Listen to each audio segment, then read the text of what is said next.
Bienvenidos a La vecina de Freud. Hoy vamos a meternos en un tema, un concepto que está literalmente por todas partes, ¿no? Por todas partes, sí. Desde vídeos de TikTok a, no sé, las estanterías de autoayuda de cualquier librería. La psicología oscura. Es un término que suena potente. Promete desvelar los secretos de la manipulación. Pero a ver, la gran pregunta es, ¿qué hay de verdad en esto? Claro. ¿Es una ciencia oculta o es más bien un nombre con mucho gancho para vender libros? Tenemos sobre la mesa dos materiales muy distintos. Sí, uno es casi académico, se pregunta si esto tiene base. Y el otro es básicamente un manual de campo sobre tácticas de manipulación en las relaciones. Un diccionario casi. Exacto. Así que nuestra misión hoy va a ser seguirle la pista a este concepto, desde el laboratorio hasta, no sé, una primera cita, para ver qué hay de ciencia y qué de marketing. Y es que el éxito de este término no es casualidad, refleja una necesidad muy real de la gente por ponerle nombre a ciertas dinámicas de poder, de control. Claro. Dinámicas que pueden ser muy confusas, muy dolorosas. La gente busca entender.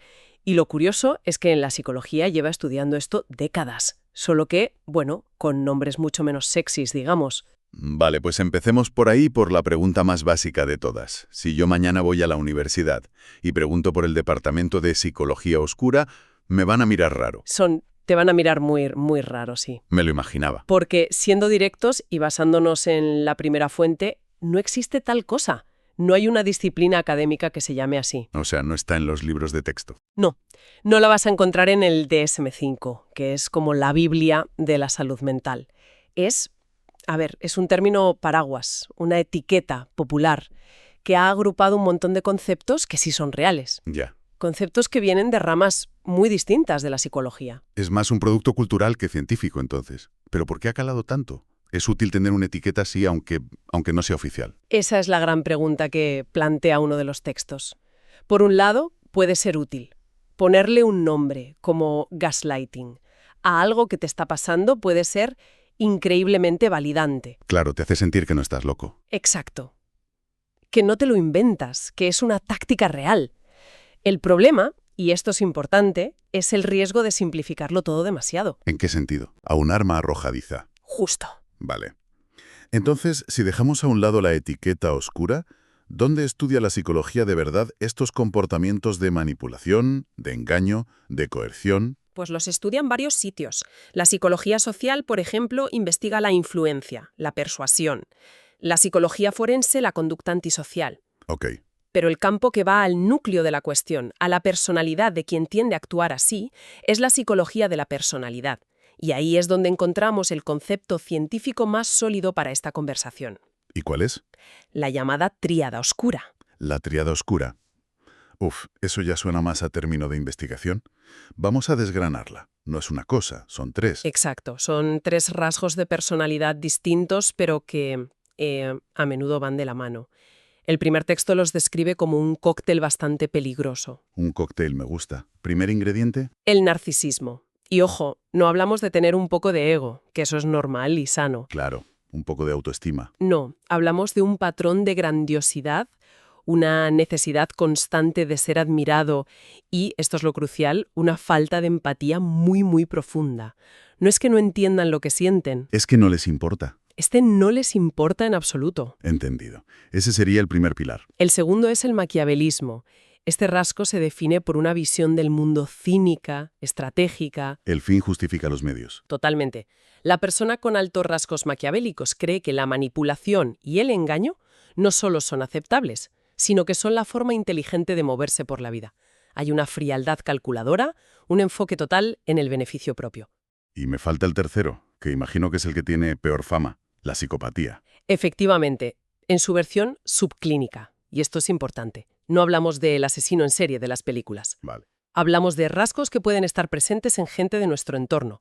Se caracteriza por una impulsividad muy alta, una búsqueda constante de estímulos y sobre todo una incapacidad para sentir remordimiento o culpa. Cero culpa. Cero. Y a menudo se combina con un encanto superficial, que es en realidad una herramienta para conseguir lo que quieren. Es que es casi como un kit de herramientas para la manipulación. Si lo entiendo bien, el narcisismo aporta el motivo. Merezco lo que quiero, estoy por encima de ti. El maquiavelismo aporta la estrategia.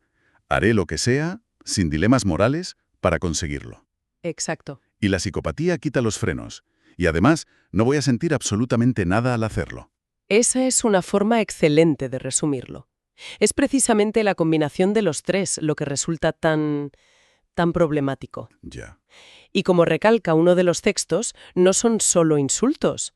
Son constructos psicológicos que se miden con test de personalidad validados y que predicen comportamientos como el acoso laboral, la infidelidad o incluso ciertos delitos. O sea que la triada oscura es el anclaje científico de mucho de lo que la psicología oscura describe de forma popular. Ahí está la clave. Vale, entonces tenemos este perfil psicológico bien definido por la ciencia. Pero lo que la gente realmente quiere saber y donde se centra de lleno el segundo texto es ¿qué aspecto tiene esto en el día a día? ¿Cómo se traduce esta tríada oscura en una conversación, en una discusión de pareja? Exacto. Y aquí es donde el segundo texto se vuelve muy práctico, casi un manual de qué observar. Y hace una distinción fundamental desde el principio. No habla de errores de comunicación. No son malentendidos. No, habla de tácticas deliberadas. Usa una frase que es muy potente. El daño no es el efecto secundario, a menudo es la propia herramienta. Uf, eso es demoledor. Pues vamos a abrir ese manual, ese diccionario de la manipulación. La primera táctica, la que aparece siempre al principio, es el love bombing. El bombardeo de amor. Bombardeo de amor. La fase B, enganche, la llama el texto, no es simplemente ser romántico o intenso. La clave es la desproporción. ¿A qué te refieres con desproporción? A una avalancha de halagos, regalos, atención constante, declaraciones de amor eterno, en un tiempo récord. Frases como «nunca he sentido esto por nadie» o «somos almas gemelas». En la segunda semana. En la segunda semana, exacto. Y el objetivo, claro, no es romántico. El objetivo, según la fuente, es doble. Por un lado, crear una dependencia rapidísima, generar un pico emocional tan alto que la otra persona se vuelve adicta a esa intensidad. ¿Y el segundo? Crear una especie de deuda emocional. Te han dado tanto, te han idealizado de tal manera que cuando empiecen a portarse mal, te sentirás en la obligación de aguantar. Es una forma de anular tus defensas desde el principio. Totalmente. Es como inflar un globo lo más rápido posible para que luego el miedo a que explote te paralice. Vale, superada esa fase, llega a la que quizás es la más famosa, el gaslighting. O hacer luz de gas, sí. El objetivo de esta táctica es brutalmente simple. Hacer que la víctima dude de su propia percepción de la realidad. De su memoria, de su juicio. De su cordura, incluso. El texto pone ejemplos de frases que son un clásico. Eso nunca pasó, te lo estás inventando. Eres demasiado sensible, exageras todo. Esa es otra. O la clásica, estás loca. Y lo terrible no es solo que te mientan, es que intentan convencerte de que tu propio cerebro no es una fuente fiable. Ataca la base de tu identidad. Totalmente. La fuente lo llama una anulación de la identidad. La víctima deja de confiar en lo que vio, en lo que oyó, en lo que sintió. Y en ese vacío de confianza, el manipulador impone su propia versión de la realidad y toma el control absoluto. Es una de las formas más insidiosas de abuso psicológico. Pasamos a la tercera, que el texto describe como la joya de la corona del condicionamiento conductual, el refuerzo intermitente. Un concepto sacado directamente de los experimentos con ratas de Skinner, pero aplicado a las relaciones humanas. Sí, la analogía que usa es muy gráfica. Si una rata recibe comida cada vez que pulsa una palanca, aprende rápido, pero puede perder interés. Lógico. Si no la recibe nunca, deja de pulsarla. Pero si la recompensa es aleatoria, impredecible. A veces sí, a veces no. Exacto. La rata se obsesiona. No puede parar de pulsar la palanca, enganchada a la posibilidad del premio. Y en una relación eso se traduce en un ciclo de idealización y de evaluación. Días de una frialdad y distancia brutales, seguidos de repente por un día de afecto y pasión arrolladora. Sin ningún patrón. Esa imprevisibilidad es lo que genera la adicción. Una adicción potentísima. El cerebro se obsesiona con intentar descifrar el patrón para conseguir la recompensa. Y aquí el texto hace una afirmación muy, muy fuerte. Conecta esto con el concepto de vínculo traumático y llega a decir que puede ser más adictivo que algunas drogas duras. ¿No se está pasando un poco con la analogía? Es una afirmación muy contundente, sí. Pero la fuente la justifica desde la neuroquímica. Explica que esta montaña rusa de estrés con el cortisol por las nubes y luego la recompensa súbita con el chute de dopamina. Secuestra el cerebro, secuestra los circuitos cerebrales de la adicción de una forma muy similar a cómo lo hacen las sustancias. No es solo un enganche emocional. Es físico. Se forja una dependencia a nivel neurológico que es extremadamente difícil de romper. Por eso mucha gente siente un mono físico al dejar estas relaciones. Entendido. Es una perspectiva que da bastante miedo. Vale, siguiente táctica. La triangulación. Que es, en esencia, meter a una tercera persona en la ecuación para desestabilizar. Y ojo, no tiene por qué ser alguien real. Ah, ¿no? Puede ser una ex a la que se menciona constantemente, un compañero o compañera de trabajo, o incluso alguien imaginario. El objetivo es claro: generar inseguridad y celos. Que la víctima sienta que tiene que competir. Exacto. Que tiene que competir por la atención del manipulador. Y paradójicamente, al hacerla competir, el valor percibido de esa atención aumenta. Te esfuerzas más por algo que en realidad es un premio envenenado. Justo. Es una forma de mantener el control y desviar la atención. El foco nunca está en el comportamiento del manipulador, sino en la supuesta amenaza externa que él mismo ha creado. Y por último, el texto nos da un acrónimo que es como una navaja suiza para entender esas discusiones que no van a ninguna parte. DARBO. Que es un patrón de respuesta increíblemente común cuando se confronta a un manipulador. Es casi un guión. A ver, desgránalo, porque esto creo que le va a sonar a muchísima gente. DARBO. Son siglas en inglés, ¿no? Sí, de Deny, Attack and Reverse Victim and Offender. O sea, negar, atacar. E invertir los roles, el de víctima y agresor. El proceso es este. Le dices a tu pareja, me dolió que hicieras X. Primero, lo niega. Yo nunca hice eso. Segundo, te ataca. Porque siempre buscas problemas. Eres un controlador. Y tercero, le da la vuelta a la tortilla y se presenta como la verdadera víctima. No puedo creer que después de todo lo que hago por ti me acuses de esto. Me estás haciendo mucho daño. Exacto.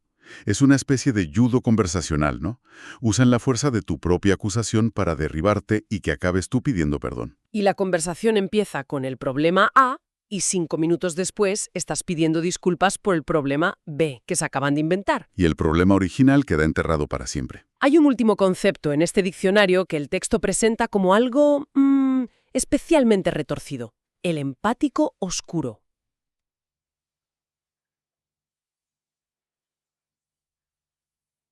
Espera, esto rompe un poco el molde. Siempre asumimos que la falta de empatía es la clave. Claro. Pero aquí el peligro no es la falta de empatía, sino tener el tipo equivocado de empatía. Es como tener un superpoder y usarlo para el mal. Es una analogía perfecta. El concepto de dark empath o empático oscuro es fascinante porque es contraintuitivo. La fuente distingue 2 tipos de empatía. A ver. La empatía afectiva es la que nos hace sentir la emoción de otro, la compasión. Vale. Y la empatía cognitiva es la capacidad de entender intelectualmente qué siente otra persona, de leer sus emociones y motivaciones. Y el empático oscuro tiene una de las dos a tope y la otra a cero. Exacto.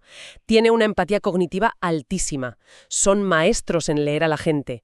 Saben exactamente qué decir para consolarte, qué te duele, cuál es tu mayor inseguridad. Pero carecen casi por completo de empatía afectiva. No sienten tu dolor, solo lo identifican como un dato. ¿Y ahí está el peligro? Claro. Usan esa información no para conectar, sino para manipular con una precisión quirúrgica. Saben exactamente dónde apretar porque tú mismo les has dado el mapa de tus vulnerabilidades. El texto usa la metáfora del lobo con piel de cordero definitivo, porque su disfraz de persona sensible, comprensiva y empática es casi perfecto. Es el camuflaje ideal. Totalmente. Su habilidad para reflejar tus propias emociones y decirte lo que necesitas oír crea una ilusión de conexión profundísima. Mientras tanto, lo que realmente están haciendo es un estudio de mercado para explotar tus debilidades. Bien, pues si unimos todas las piezas del puzzle, ¿qué nos queda? Hemos visto que psicología oscura es un nombre comercial para un conjunto de comportamientos muy reales. Muy reales, sí. Que la psicología seria lleva mucho tiempo estudiando bajo otros nombres, como la tríada oscura. Esa es la gran conclusión. Es vital separar el grano de la paja. El término popular puede ser una puerta de entrada para que la gente se informe, pero hay que acudir a los conceptos bien establecidos para entender de verdad. No hablamos de magia negra. Para nada. Hablamos de patrones de personalidad y tácticas de influencia muy concretas y documentadas. Y una de las fuentes es muy clara respecto a la defensa. ¿Y cuál es la estrategia recomendada? Se resume en 2 palabras: conocimiento y contacto cero. Conocimiento y contacto cero. El conocimiento es para identificarlo. Entender estas tácticas es el primer paso para no caer en ellas. Pero una vez identificado el patrón, la recomendación es tajante: cortar la comunicación. Por completo. ¿Por qué tan radical? Porque el texto argumenta que intentar razonar, debatir o hacerle ver tus sentimientos a alguien que opera con estas reglas es inútil. Es como intentar jugar al ajedrez con una paloma. Tirará las piezas, se cagará en el tablero y se irá volando creyendo que ha ganado. Qué buena imagen. Solo le estás dando más información para que pueda manipularte mejor. Es una conclusión muy pragmática. Y todo este análisis, que se ha centrado mucho en las relaciones personales, nos deja una pregunta final para reflexionar, algo que va más allá. Si estas tácticas se basan en principios psicológicos tan potentes como el refuerzo intermitente o la explotación de nuestra necesidad de validación, ¿en qué otras áreas de nuestra vida podríamos estar viendo versiones más sutiles, más normalizadas de estas mismas técnicas? Claro. Pensemos en el diseño de las redes sociales que nos mantiene enganchados, en ciertas estrategias de marketing, en la retórica política. ¿Hasta qué punto estos mecanismos oscuros forman parte, de manera silenciosa, de las reglas del juego de nuestra sociedad?